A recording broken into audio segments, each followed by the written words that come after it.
Game one of the Western Conference semifinals in the NBA. Mavericks against the youngest team to win a playoff series in the history of the NBA, the Oklahoma City Thunder.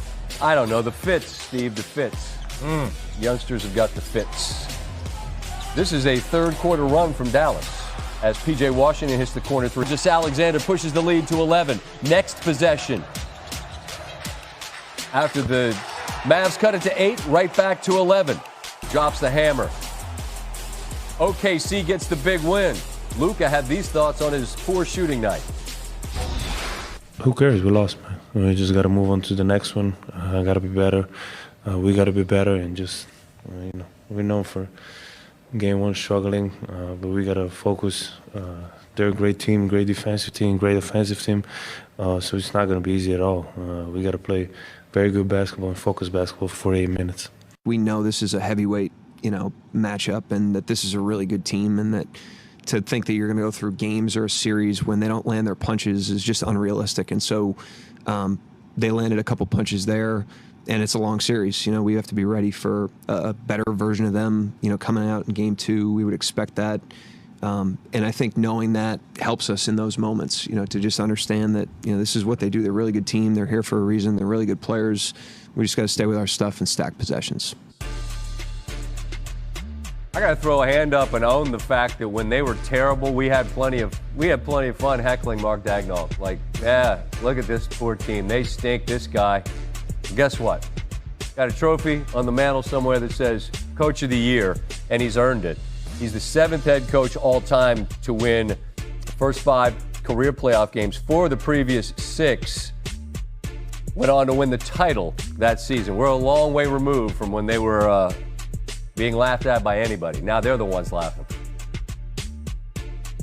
Joined now by 3-time NBA champion Danny Green to discuss this impressive Oklahoma City win. Danny, all year long on this show, I've talked about how evident the togetherness of this young team is, how connected they are both on and off the floor.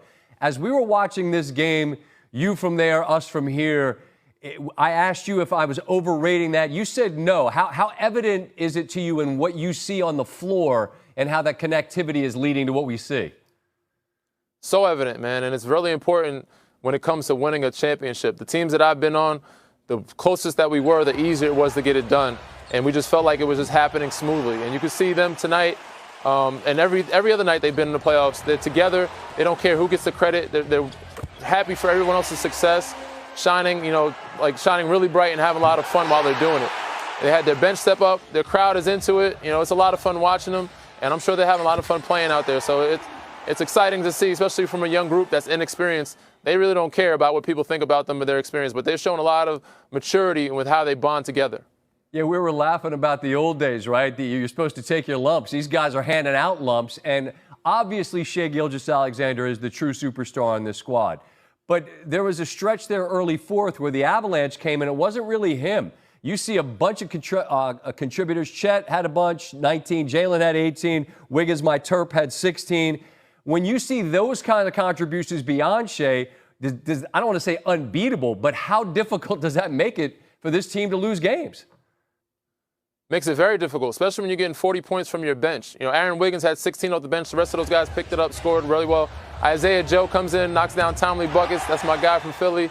And they're just doing it as a group, man. Lou Dort diving on loose balls, knocking down shots.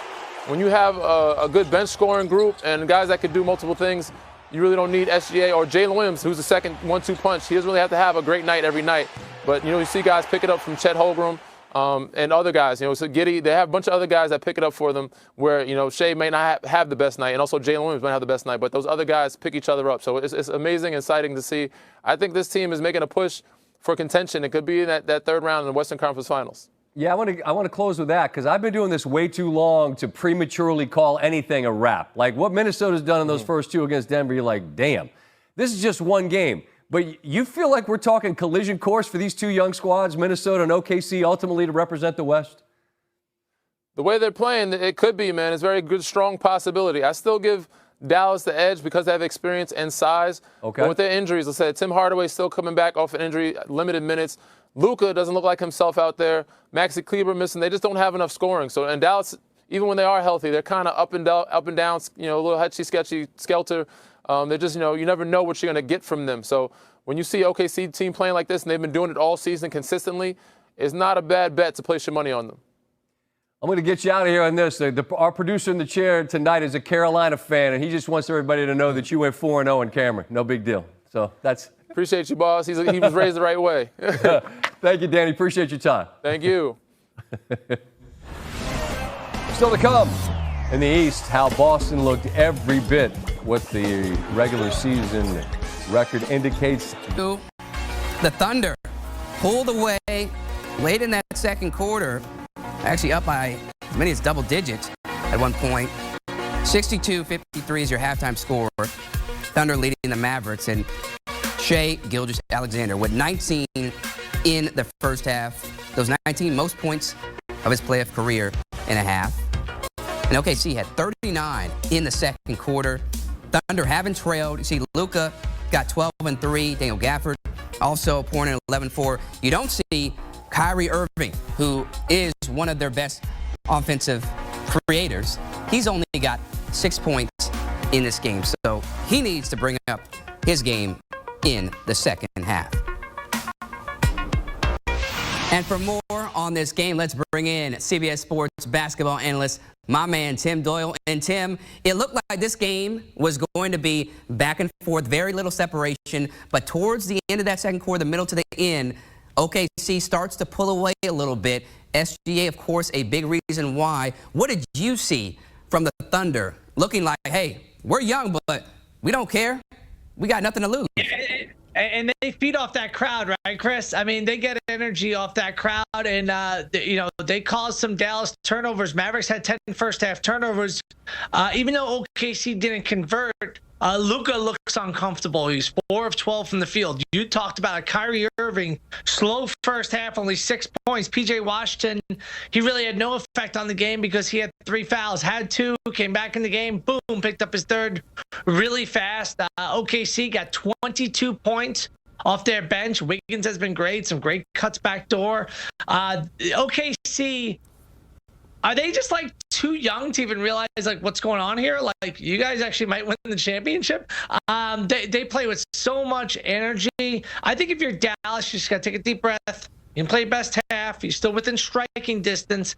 And now, Chris, if you want to get involved, the spread is much different than it was before the game started. Yeah, looking at the spread, Thunder plus 350 to win this game. What do you think would be the best bet to make here as you envision perhaps the Mavericks making a run in the second half or not? I was on at halftime of the Celtics game, and I said, oh, boy, this game's going to go to 20. I said, lay the points with Boston, and it's going to go over. Winner. Okay, so now how do we make money in this spot? I like Dallas here plus the 9.5. Total, I'm not so sure about. If anything, I think this game may slow down a bit because when OKC gets out running, they're so athletic. They're pushing pace. You Chet Holmgren flying in there for tip dunks. That's not the game Dallas wants to play. Let's not forget, this is not the same Mavericks team that started the season that was trying to outscore you 125-124. Dallas is more comfortable now. Go back to the Clippers series, holding the Clippers under 100 points. They don't want to go up and down. So I would look at under in this spot, and I would look at Dallas because, you can't expect Luka Doncic to have that slow first half. Dallas was 5 of 18 from 3. But they're still within striking distance. Like, this game isn't 17, which easily could have been. So Kyrie Irving has an ability to flip the